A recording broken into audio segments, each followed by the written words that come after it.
Olá, turma! Então, estamos aqui para revisar nossos conteúdos, né, da semana. Então, durante um tempo, a semana de revisão e semana da avaliação, estávamos aí parados sem ter revisão semanal. Então, vamos lá, pega o material escolar para tirar as dúvidas que ficaram, né, e revisar tudo aquilo que a gente aprendeu durante esses dias. Em português, a gente viu sobre pronomes pessoais, pronomes possessivos e pronome demonstrativo, certo? Então, a gente vai falar sobre cada um deles. Pronomes pessoais. Primeiro, a gente vai falar sobre eles, pronomes pessoais. Então, são aqueles aí que substituem o substantivo. São aqueles que, no lugar do sujeito, né, do substantivo, a gente utiliza. E os pronomes pessoais, eles indicam aí, né, diretamente as pessoas do discurso. Então, quem são essas pessoas do discurso? Então, a gente viu aí que são eu, tu, ele e ela. Então, esses aqui são referentes às pessoas da primeira, segunda e terceira pessoa do singular. Já o nós, vós e eles indicam aí a primeira, segunda e terceira pessoa do plural. Os pronomes pessoais, eles podem ser do caso reto e do caso oblíquo. Então, vamos ver aí, vamos rever quais são os pronomes do caso reto. Eles são usados aí para substituir quem pratica a ação. Então, todo sujeito, todo substantivo que pratica a ação, né, a gente pode substituir por um pronome pessoal. Eu, tu, ele ou ela, quando estão no singular. Nós, vós, eles ou elas, quando estão no plural. Então, os pronomes do caso reto exercem aí a função de sujeito. Temos aqui o exemplo. Lucas, Paulo e eu lhe ofertamos flores. Então, essas três pessoas, esses três substantivos que foram citados aqui, Lucas, Paulo e eu, pode ser substituído por um pronome do caso reto. Então, a gente substituiu essas três pessoas, aqueles três sujeitos, pelo pronome aí nós. Nós lhe ofertamos flores. Então, perceba aí que o nós está no plural, né? E veio substituir Lucas, Paulo e eu. Então, a função aí do pronome do caso reto é exercer, né? É substituir quem praticou a ação e tendo aí como função de sujeito. Já os pronomes aí do caso oblíquo, ele serve para complementar essas ações. Então, os pronomes do caso oblíquo apenas são complementos. Ele complementa as ações praticadas pelo sujeito. No exemplo aqui, ofertaram-nos flores. Então, esse nos é um pronome do caso oblíquo, tá? Apenas desempenhando função de complemento, completando a ação que foi praticada por alguém, né? Por um sujeito. E agora a gente vai relembrar os pronomes possessivos. Então, quem são eles, para que servem, né?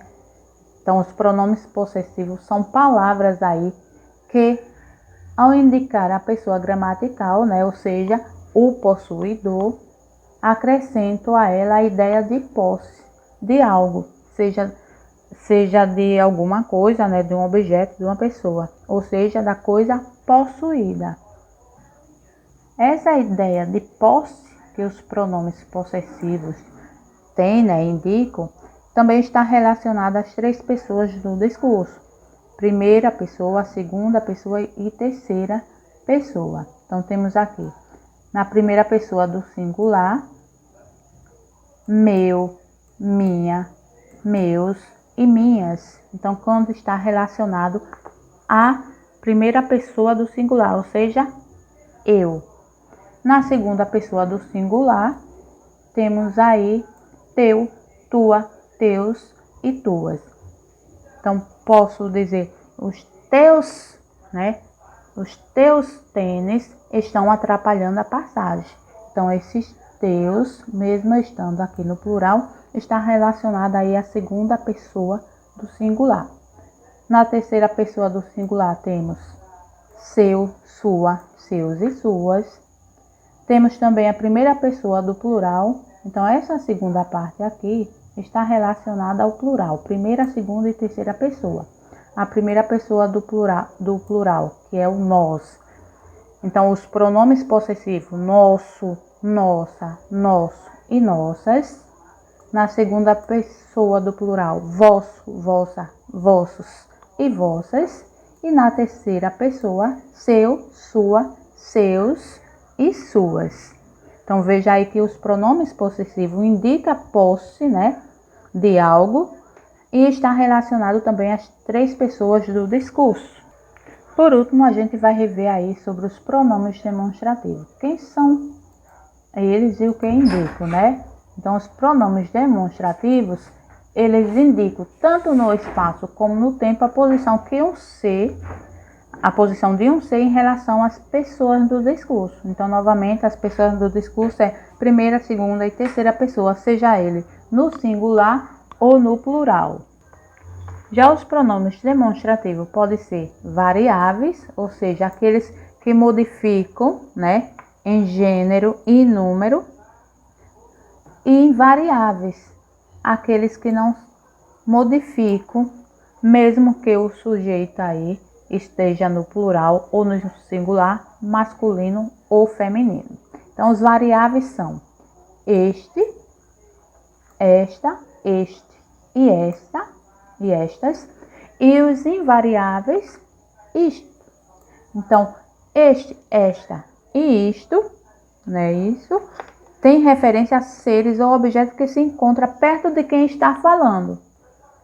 Já esses, essas e esses, né, são variáveis, lembrando que eles se modificam de acordo aí com o gênero e o número, né, do substantivo.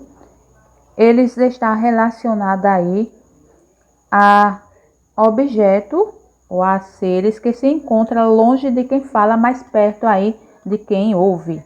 Já aquele, aquela, aqueles e aquelas, pronomes demonstrativos variáveis, eles indicam aí, né, a pessoa ou o objeto que se encontra longe tanto de quem está falando como de quem está ouvindo. E aquilo é o pronome demonstrativo invariável.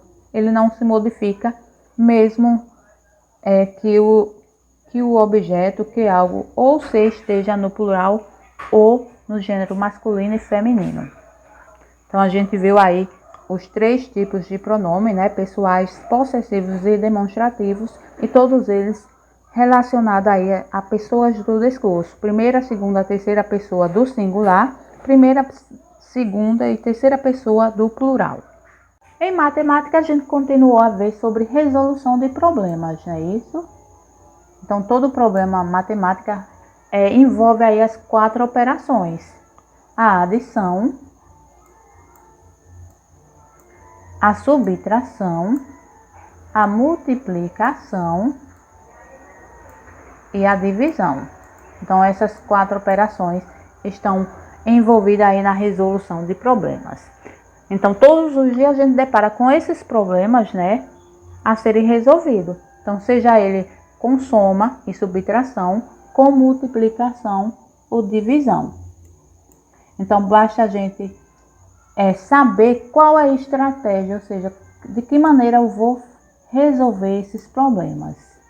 Então, a primeira coisa que a gente deve fazer ao ler uma pergunta de problemas de matemática é observar com atenção. Observar o quê? A pergunta que se está fazendo, a pergunta do problema. Então, ou seja, o que é que o problema quer saber da gente, né? O que é que ele quer descobrir? Então, a primeira coisa que a gente analisa ao ler um problema é descobrir qual é a pergunta, o que é que ele quer saber sobre algo que não está ainda identificado. Depois a gente deve analisar as informações cedidas nesse problema. Então, todo problema matemática tem aí informações dadas, né? Então, depois de identificar essas informações, que elas são importantes para a resolução, então, sem essas informações, a gente não consegue resolver nenhum problema matemático. Então, no exemplo aqui que eu coloquei, Carla pensou em um número, multiplicou por 5 e obteve 1540. Em que número Carla pensou? Então, é um problema aí simples. Veja que os problemas matemáticos, eles podem ser simples ou mais complexos, né? Esse aqui foi um bem mais simples no exemplo. Então, Carla pensou um número, multiplicou por 5 e obteve 1540. Então, lembrando aí que a primeira coisa que a gente deve observar, né? Saber qual é a pergunta, o que é que ela quer, o que é que a pergunta, que o problema quer que a gente resolva. Então, a pergunta quer saber o número que Carla pensou. Então, a gente vai fazer o quê? Se é um número desconhecido, é uma interrogação.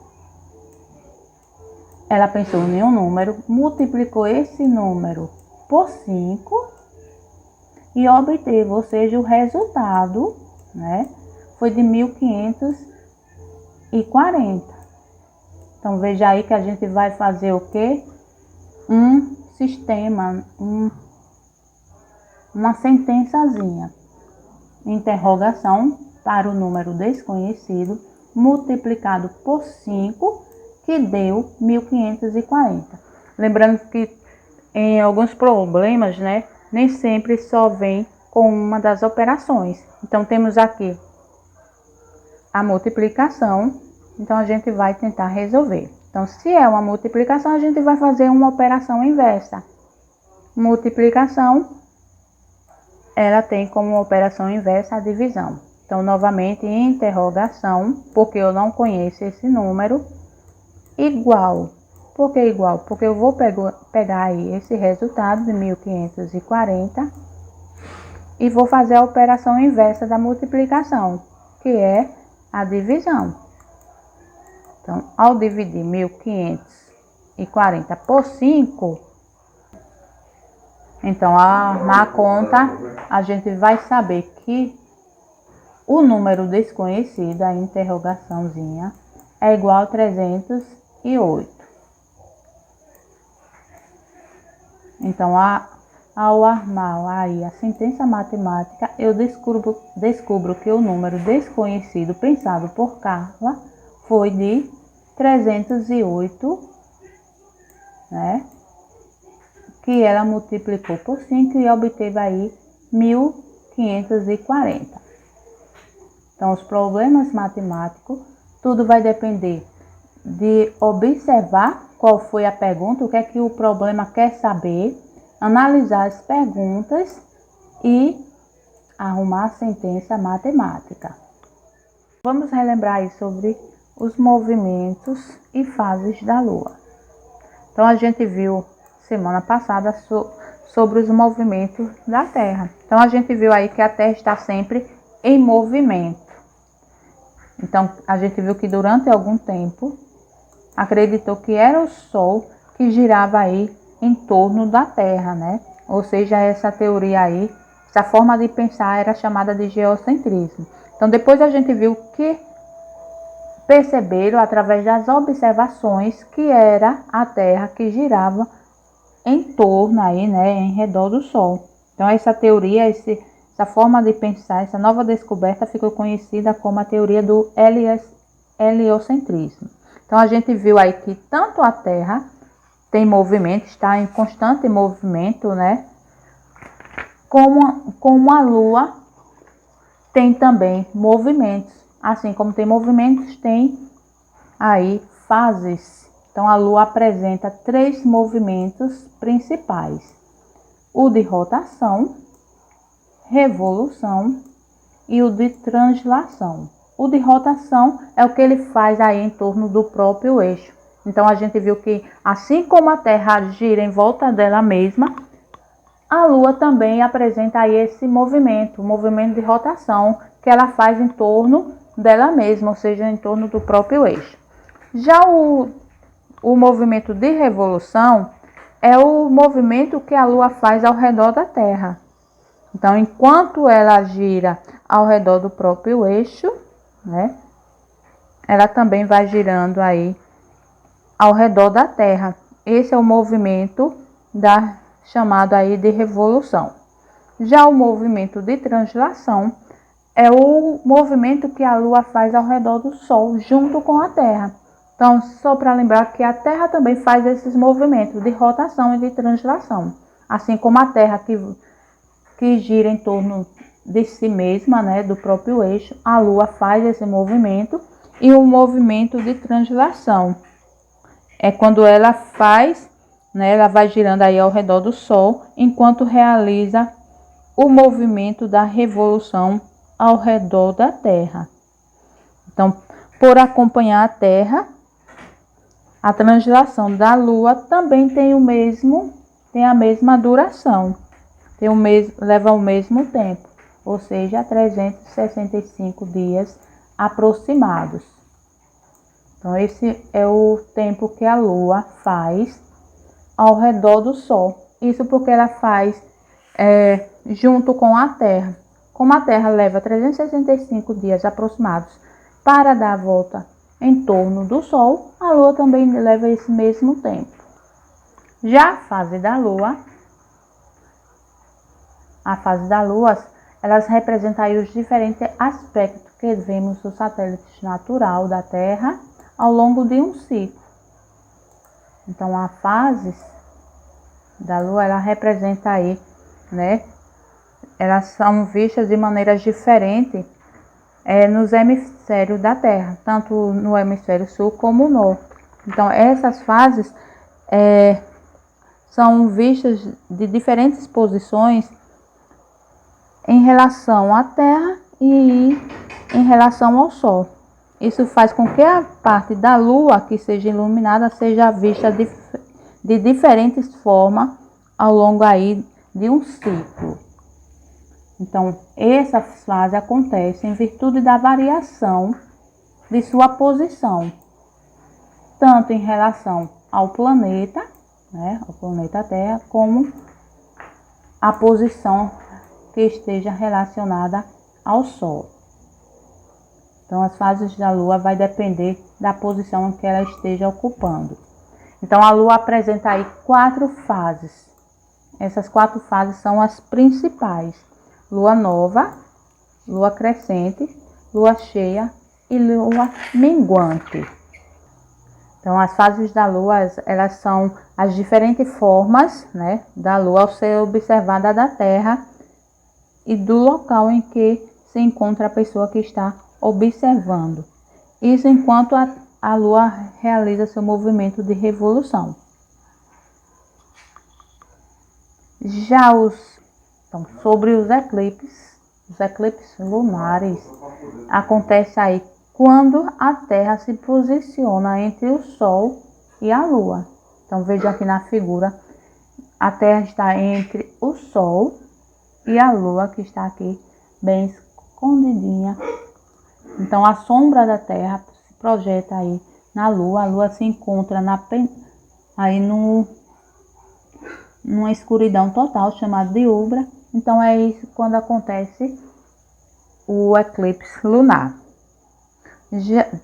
Isso porque a Lua fica em total, né, escuridão.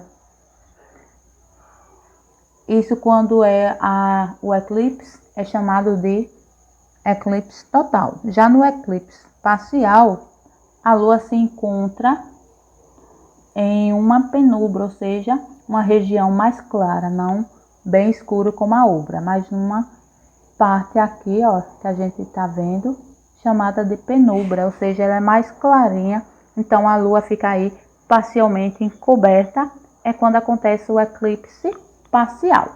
Já o eclipse do Sol, ela ocorre apenas nos momentos em que a Lua está na fase nova. Então, quando a Lua se encontra na fase nova, pode ocorrer um eclipse do Sol. Então, a Lua fica aí entre o Sol, como vocês verem a imagem aqui, e a Terra. E a sombra que a Lua, né, projeta sobre a Terra, fazendo com que a luz do Sol seja encoberta. Então, ela não ocorre sempre. Uma vez que as órbitas da Terra e da Lua são diferentes no tocante às suas posições e formato. Então, os eclipses também do Sol dependem aí da posição em que a Lua está, de acordo com o formato em que ela se encontra. Então, os eclipses aí, tanto lunares quanto solares, ocorrem aí quando os astros estão alinhados. Quando a Lua está entre o Sol e a Terra, acontece o eclipse solar. Quando a Terra está entre o Sol e a Lua, ocorre aí, né, o eclipse lunar, ou seja, os astros sempre ficam alinhados para que ocorra esses eclipses. Então, por que é importante o censo demográfico, né? Porque é importante o recenseamento. A gente viu nas unidades anteriores que o Brasil é um dos 5 países mais populosos do mundo. Então, de acordo com o IBGE, né, que é o Instituto Brasileiro de Geografia e Estatística, a gente viu que a soma, né, da população do Brasil chegava a cerca de 208 milhões de pessoas. Então, a gente vai ver por que é importante fazer esse recenseamento, por que é importante o censo demográfico. Então, o recenseamento ou censo demográfico é formado aí por estudos estatísticos correspondentes a uma população. Então, o censo demográfico opera aí um papel importante, né, na sociedade, ou seja, um papel de importância social. Ou seja, o censo demográfico ajuda a combater as desigualdades sociais e ajuda aí a aplicar as políticas funcionais. Então, sua existência é responsável aí por possibilitar a coleta de diversas informações sobre a população. Este censo é realizado a cada 10 anos pelo IBGE, como disse no instante, o Instituto Brasileiro de Geografia e Estatística, através do trabalho dos recenseadores. Esses recenseadores aplicam questionários, né, de casa em casa, né, nas residências de todos os municípios do país.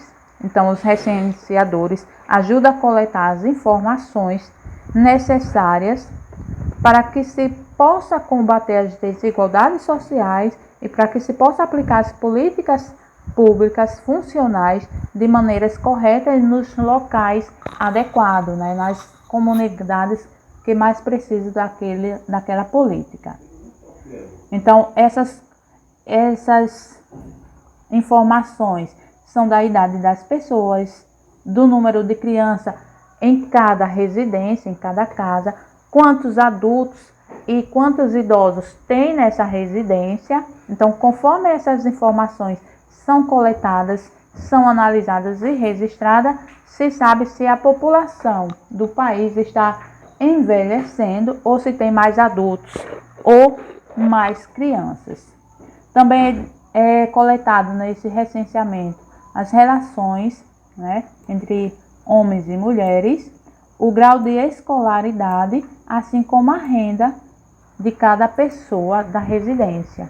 Então, essas informações são coletadas e reunidas e o número se torna conhecido por toda a população depois que elas são analisadas para serem aí. Então, depois de coletadas e reunidas essas informações, elas são utilizadas aí, né, para combater as desigualdades. Então, o censo, ele é o procedimento para adquirir e registrar sistematicamente informações sobre a sociedade, ou seja, sobre a população.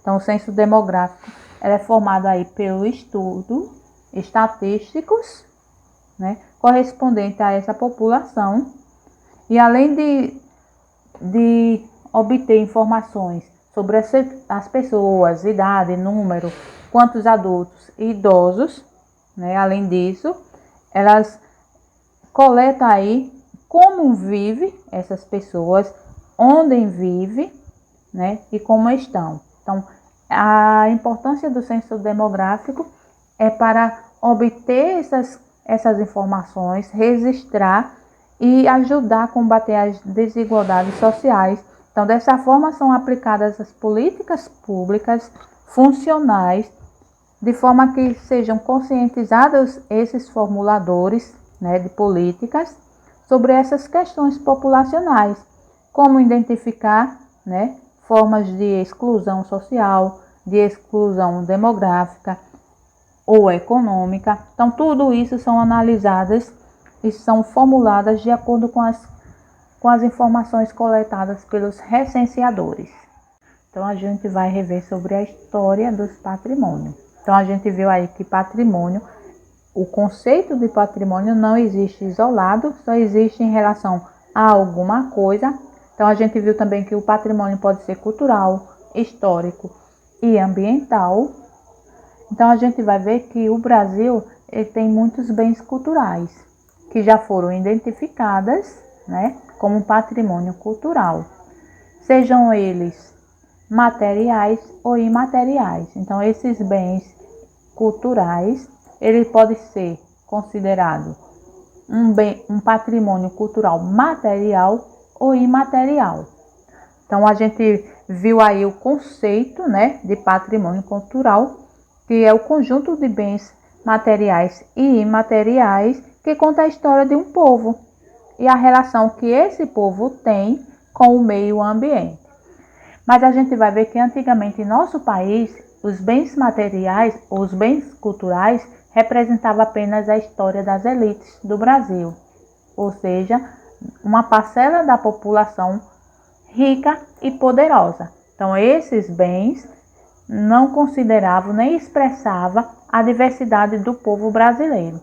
Então, a gente sabe que a população do Brasil é formada aí, né, por vários povos, sendo os três principais os indígenas, os portugueses e os africanos. Então, essa diversidade não era considerada nem expressada nos bens culturais de antigamente, porque apenas representava aí a história da elite, da parte rica e poderosa do Brasil.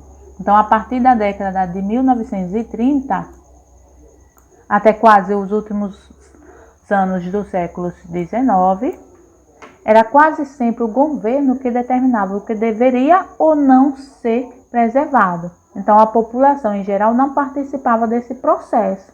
Então, somente a parte da população rica e poderosa participava aí desse processo de determinar o que deveria ser preservado, o que poderia ser considerado aí patrimônio cultural.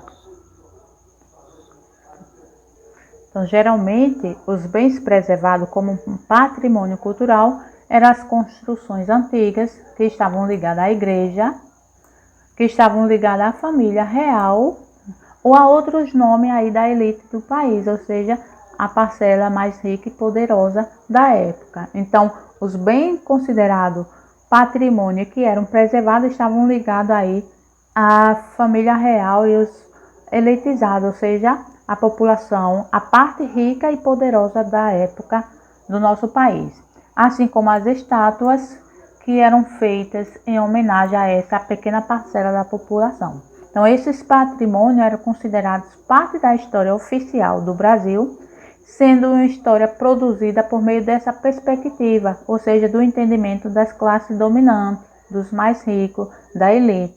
Então, essa parte da população, né, é a visão dessa elite que levava em conta o patrimônio, o que poderia ser considerado patrimônio e o que poderia ser preservado. Então, era essa parte que determinava a história oficial do Brasil.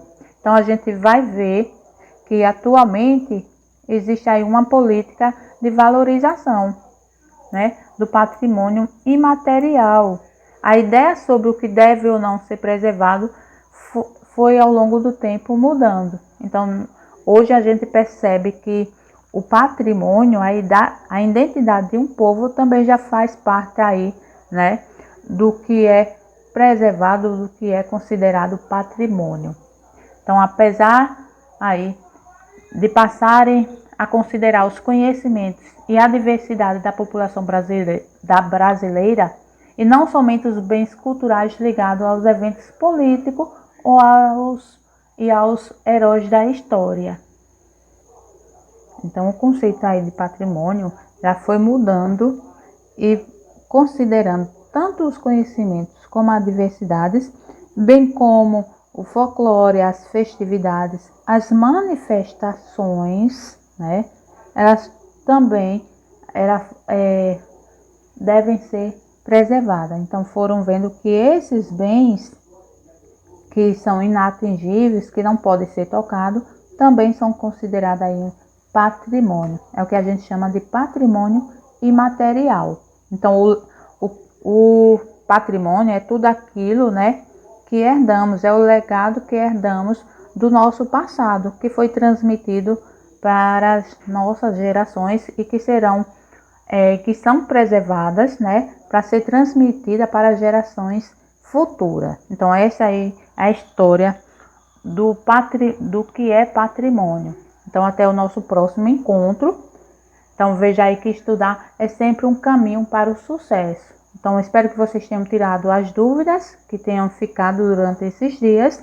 Anote as que surgirem novamente, que durante a semana essas dúvidas serão tiradas. Então, beijo, até o nosso próximo encontro.